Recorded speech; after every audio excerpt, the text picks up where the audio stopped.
అమ్మాయిని తరివేయాలని చెప్పేసి police department వారిని కోరుతున్నాను అనమాట.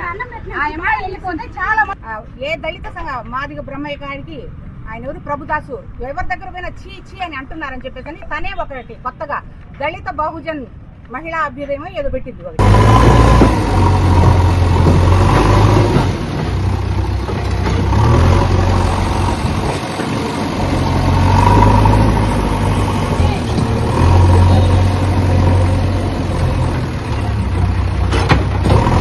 ఎస్సీ ఎస్టీ కేసు పెట్టి 6.5 లక్షలు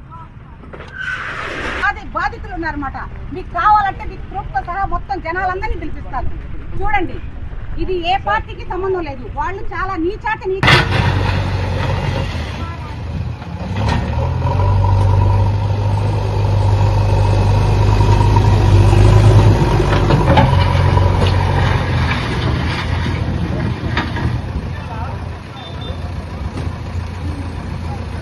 ఒక్కదాన్ని సంపాదించుకోవాలా, నేనే చేయాలని.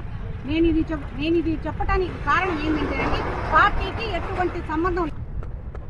నా పేరు షేక్ అజ్మున్, ముస్లిం మైనార్టీ టీడీపీ పార్టీ స్టేట్ అధికార ప్రతినిధిని.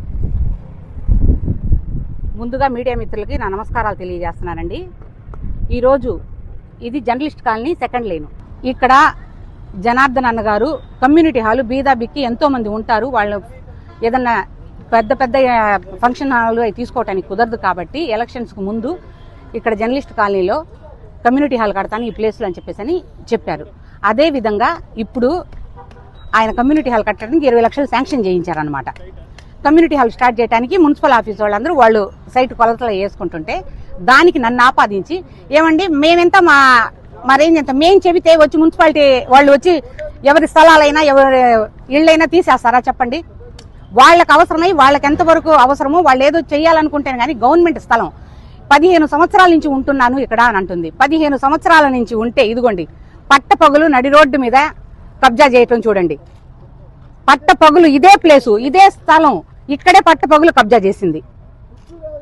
చేసి అది ఏంటి గవర్నమెంట్ ల్యాండ్. అది వాళ్ళకి 2024లో మరలా మా జనార్దన్ అన్న దగ్గరకు రావాలని చెప్పేసి వస్తే అక్కడ లోపలికి రానిలేదు అన్నమాట చేరటానికి. 2019లో వాసు గారి దగ్గర ఉన్నారు, 2014లో జనార్దన్ అన్న దగ్గర ఉన్నారు. అన్ని ప్రూఫ్లు ఉన్నాయి అనమాట. ఇప్పుడు మాకు సంబంధించి ఇప్పుడు వ్యక్తిగతంగా నేను కక్షగట్టి వాళ్ళ మీద ఏదో చేస్తున్నానని అంటుంటే మా గవర్నమెంట్ వచ్చి 3 సంవత్సరాలు అయిందండి. ఇప్పటి వరకు నా మీద ఉన్న కేసు ఒక్క కేసు అయినా నేను తీయించుకున్నానేమో చూడండి. ఆమె పెట్టిన కేసుల తాలూకు ఇప్పటికీ నేను కోర్టు చుట్టూ తిరుగుతున్నాను. 10 సంవత్సరాల నుంచి నేను కోర్టు చుట్టూ తిరుగుతున్నాను. నా పిల్లాడు, నేను, మా అమ్మ, మా నాన్న చనిపోయారు, బతికిపోయారు. మా నాన్న ఇంతమంది మీద కేసులు పెడితే మేమందరం కోర్టు చుట్టూ తిరుగుతున్నాము. ఇప్పటికైనా కానీ నాది నేను పార్టీని ఆపాదించుకునేదాన్నైతే నా కేసులు తీసేయండి అని చెప్పేసి నేను మా జనార్దన్ అన్నని అడిగేదాన్ని కదా.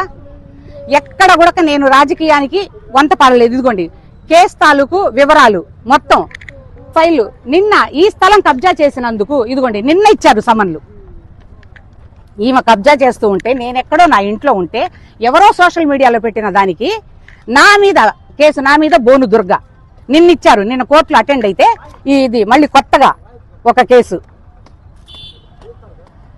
అంటే చెప్పి ఎలా ఉందంటే ఎవరో పరవాణ్ణి వండితే తెల్లారిందాక సల్లారదు అన్నట్టుగా మాటలు చెప్పడం వేరండి, పని చేయటం వేరు. ఇక్కడ ఏదైనా ప్రూఫ్లు ఉంటే చెప్పాలా, నేను కాదని చెప్పాలా. దేనికైనా తలంచుతాను. నేనేదైనా ఒక్కటేదైనా కానీ చూపించి నేను చేశాను అని ఇంత ప్రూఫ్ అయినా కానీ వాళ్ళు పేపర్ రూపంగా కానీ చూపిస్తే మీడియా మిత్రుల సాక్షిగా నేను చెప్తున్నాను, నేను దేనికైనా సిద్ధం అన్నమాట. ఇదిగోండి శుద్ధ పూసల రిమ్స్ దానికి రియాలిటీ కూడా తెలియాలి కాబట్టి చెప్తున్నాను అనమాట. ఇప్పుడు స్థలం ఉంది, ఈ స్థలానికి మాకు ఎటువంటి సంబంధం ఉందా? నేను ఉండేది ఆ చివర.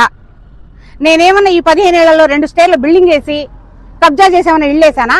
లేకపోతే ఇదిగోండి బాధితులు వీళ్ళ ఇళ్ళు నెట్ట నిలువున తీసుకొని ఆ స్థలాలు వాళ్ళ ఇంటికి తాళాలు వేసి వాళ్ళని ఏమైనా బయటికి పంపించానా? నా తరఫున ఎవరైనా ఒక్క బాధితురాలు వచ్చి కానీ చెబితే ఇంటి చుట్టూ నేనేమైనా మేనత్త కూతుర్లని పెట్టి స్థలాలు పెట్టుకోలేదు. అయిన వాళ్ళకొకటి బయట వాళ్ళకొకటి కబ్జాలు చేసి నేనేం పిల్లలకు బైకులు కొనిచ్చి నేను పిల్లల్ని ఇంటి నిండా సామాన్లు కొనుక్కొని ఏమీ లేను. ఇప్పుడు ఈ స్థలం కమ్యూనిటీ హాల్ ఇదిగోండి లేఅవుట్ ఇదండి మెయిన్ కావాల్సింది. ఈ స్థలము ఇదిగోండి ఎంటీ బిట్టు, ఇది గవర్నమెంట్ బిట్టు. ఈ గవర్నమెంట్ బిట్టులో వీళ్ళు మున్సిపాలిటీ వాళ్ళు వాళ్ళ పని వాళ్ళు చేసుకుంటున్నారు. దీనికి నాకు ఎటువంటి సంబంధం అన్న ఉందా? నేను అధికార ప్రతి అంటే ఇక్కడ పార్టీకి ఆపాదించి తను వాళ్ళు మమ్మల్ని పార్టీకి ఆపాదించారు. నేను పార్టీని అడ్డు పెట్టుకొని ఎమ్మెల్యే గారి పేరు చెడ్డ పేరు తేవాలని నాకు లేదు. నేను వ్యక్తిగతంగా పోరాడుకునే దమ్ము ధైర్యం నాకుంది. ఎదిరించి మాట్లాడగలను. నేను న్యాయం కోసం పోరాడతాను అన్నమాట. చెప్పండి. ఇవి గవర్నమెంట్ స్థలాలు. వీటిల్లో వీళ్ళు గత 3 ఎలక్షన్స్ ముందు అంటే ఎలక్షన్స్ ముందు ఒక 2 నెలలు ఉందనంగా వీళ్ళు కబ్జా చేసేశారు. కబ్జా చేసి ఇక్కడ కట్టేశారనమాట. కట్టిన తర్వాత 15 సంవత్సరాల నుంచి ఉంటున్నామని చెప్తున్నారు. అది ఒట్టి శుద్ధ అబద్ధము ఒకటి. రెండోది వచ్చి కరెంటు మీటర్. ఏమండి 15 ఏళ్ల నుంచి ఉంటే ఏ మున్సిపాలిటీ వాళ్ళైనా పన్ను వేయరా? కరెంటు మీటర్ ఇవ్వరా? ఈ స్థలానికి ఇప్పటి వరకు కరెంటు మీటర్ కానీ పన్ను కానీ లేదు. ఇంకా ఏమైనా కావాలా మీకు?